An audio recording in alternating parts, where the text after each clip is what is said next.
वादियों में बसा एक शहर जहां पहाड़ भी सुकून में सांस लेते थे। हर साल हजारों पर्यटक यहां आते थे शांति की तलाश में।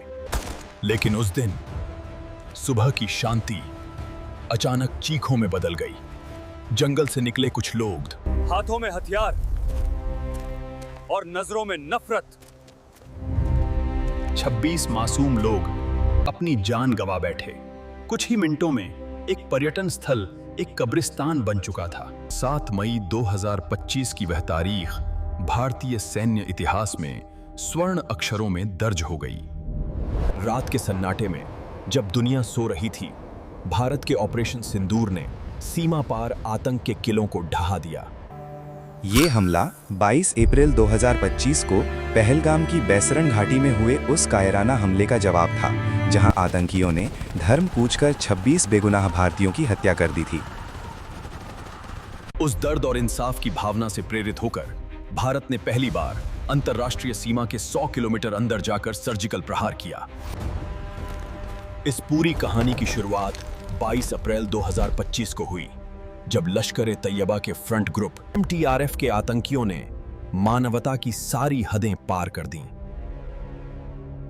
उन्होंने लोगों को रोककर उनका धर्म पूछा और जो पुरुष कलमा नहीं पढ़ पाए उन्हें बेरहमी से मौत के घाट उतार दिया गया। इस घटना ने भारत की सहनशक्ति को खत्म कर दिया और सरकार ने पाकिस्तान को उसकी भाषा में जवाब देने के लिए कूटनीतिक और सैन्य तैयारी शुरू कर दी। सैन्य मशीनरी की तैयारी। अगले 2 हफ्तों में भारत की सैन्य मशीनरी चुपचाप लेकिन तेजी से चलने लगी। राफेल लड़ाकू विमानों को स्कैल्प क्रूज मिसाइलों से लैस किया गया। सुखोई 30 MKI को ब्रह्मोस मिसाइलों के साथ तैनात किया गया। इजरायली स्पाइस 2000 बम किट्स को तैयार किया गया।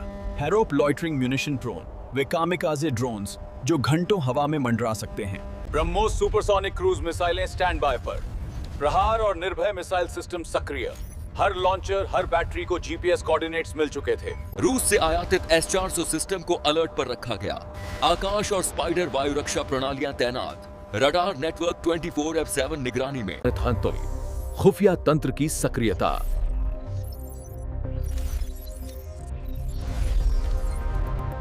पाकिस्तान अधिकृत कश्मीर में हर आतंकी कैंप की लोकेशन मैप की गई।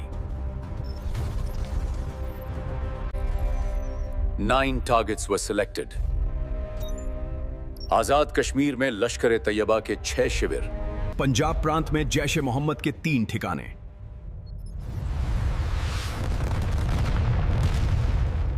बहावलपुर में मदरसा सुभान अल्लाह को निशाना बनाया गया।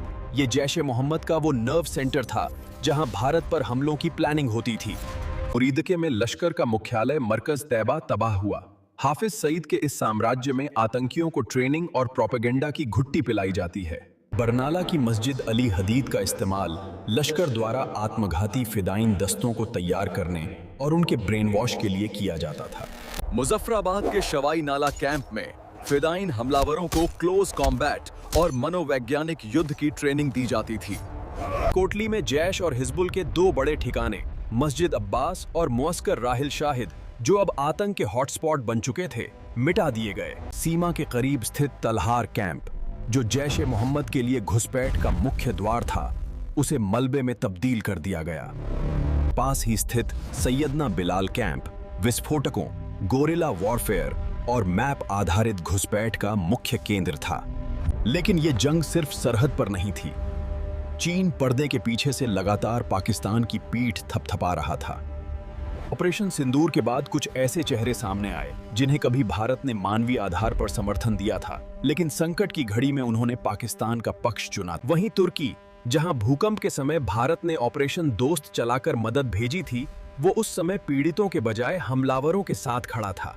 तुर्की के सैन्य विमानों और नौसेना की कराची बंदरगाह पर मौजूदगी ने यह स्पष्ट कर दिया था कि इस टकराव में उनकी वफादारी किस ओर झुकी हुई थी।